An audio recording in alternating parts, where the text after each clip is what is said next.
Welcome, welcome to my lovely HP community and the 5D collective Free Will. We all know about Robert Sapolsky's book Determined and how he shares the science of life without free will. Then we also know about those of us who instead believe that you do have the opportunity to put forth your free will. Now, let me pause. The options are that you can access your emotional, mental, and physical intelligence, capacity, life by going, for those who need it, to the good therapists and getting that whole authentic self online, going all the way back to your 0 1 year old, attached, panicky, 3 to 7, shame, submissive, freeze of all ages, flight 11 12, and fight 14 15 16. Those are the child parts. So when people take seriously being their self, that means if they need, go to therapy and they get all of that stuff from the somatic narrative taken care of. Their verbal narrative is all in alignment, and we have now a person who's ready for mindfulness, living, and loving practices that we do here, and mindset in a way of being able to have the focus, attention, awareness, and kind intention all come up. Okay, so mindset and mindfulness are really great. Being able to contain and feel the emotions that come up and think with the emotions and then know they're not irrefutable facts. That's who's ready for this type of discourse. And also remember, please, not all people want to pursue. That's why we have the 7 to 14 charming. They allow the ones who are not wanting to go get their whole self back online. Okay, so when you think about it, when I think about it, I was raised with God, Jesus, the Holy Spirit, and then I also moved into being a mystic with clairs. But the clairs are known as spiritual gifts, and then they're also known by the people who study the consciousness problem, is what they call it. So evolutionary psychologists, existential psychologists, neuroscientists, neurobiologists, all the good mental health professionals, when they come together, they share with us all about the integrated brain, restorative embodiment, and how that is where your consciousness and your connectedness to this sphere. Okay, I use more of the mystic verbiage. So I have a relationship with Akash. I'm also an Akashic record reader. And then I took a course with Dr. Daniel Siegel. I have 4, but this one on consciousness and change, where I understood his explanation, and it makes a lot of sense. So again, while Robert Sapolsky feels that we have no free will, and my question is, do you think you have free will or not? Now, I'm going to say, I know we have free will, but I do understand that we all have been determined. So if I had to, I can cancel out the free will and explain why Maria is the way she is, for example, with Robert Sapolsky's explanations.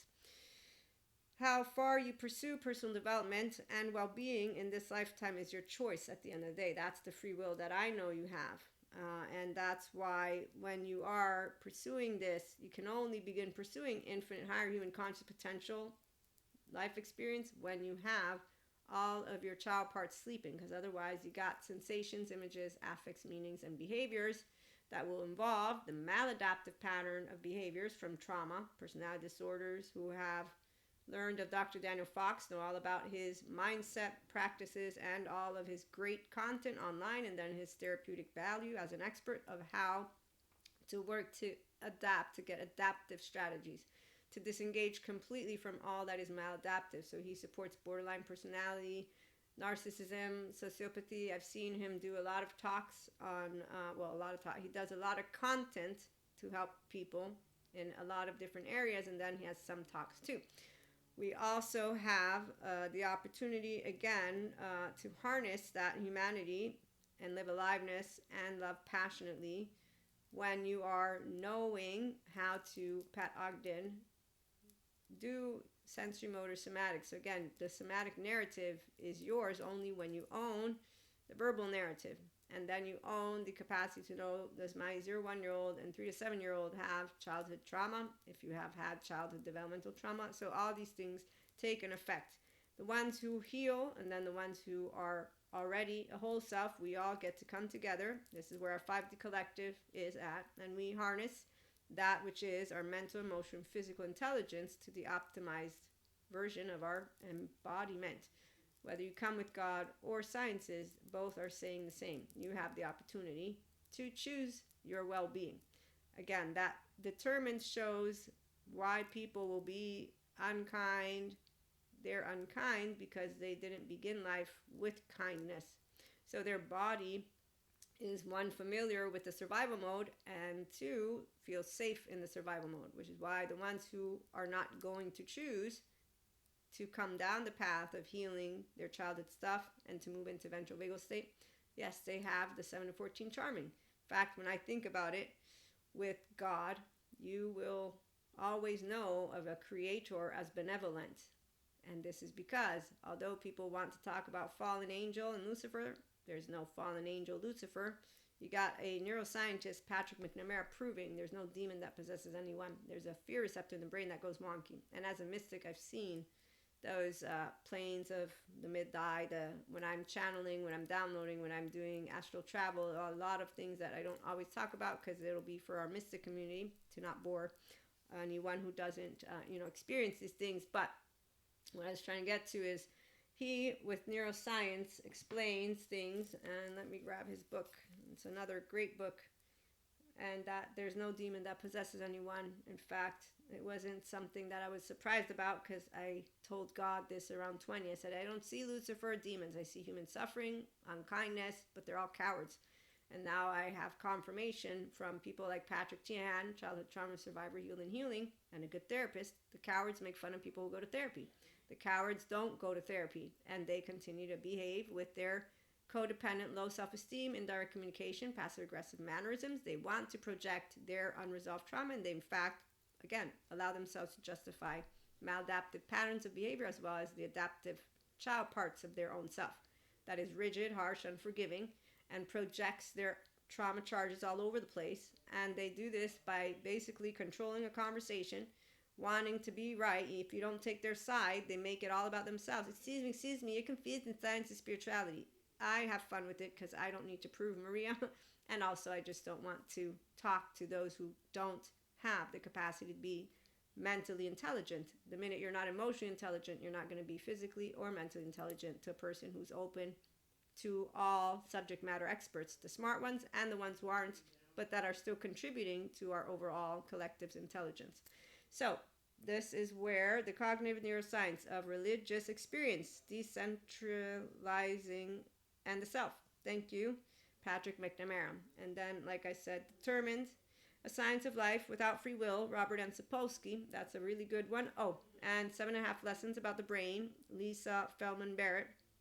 Also, restorative embodiment and resilience. This is Alan Fogel. So when I look at God and free will, or sciences and free will, I will know that people who don't want to do the work, they have the opportunity of having the 7-14 charming who dismantle all these experts, and they want to keep on saying, I'm going to brutally dissect everything that the modern day therapists and healing are telling you because they're trying to imprison you. They want you to have no emotion. No. We are looking to help you be an integrated brain and restorative embodiment, self-aware, accountable, and regulating person. And so again, that free will is yours to access emotional, mental, or physical, no, all of it, intelligence or not. And being your adaptive child is basically when we're dealing with unhealthy self-worth others, it's okay. We have a good time. Why? Because Pachas don't lecture the broken-hearted 3-year-old. Because you have been determined in a way that you didn't choose. And we will love and accept and respect you because anyone who's in a 5D collective is the embodiment of their own feminine. Some of us also are the embodiment of a feminine from that energetic perspective, but also mystic perspective. So I know who masculines are. And as always, I will let you all in on a fun fact. Feminines don't actually have to go down the path that the masculines do. And we might talk about that later, but I don't want to get into it too much right now. All I can tell you is that this rabbi who talks about masculines, he says they are able to access the infinite potential of life, but nothing comes of them until they are captured, contained, given limitation, and nurtured by the one feminine element.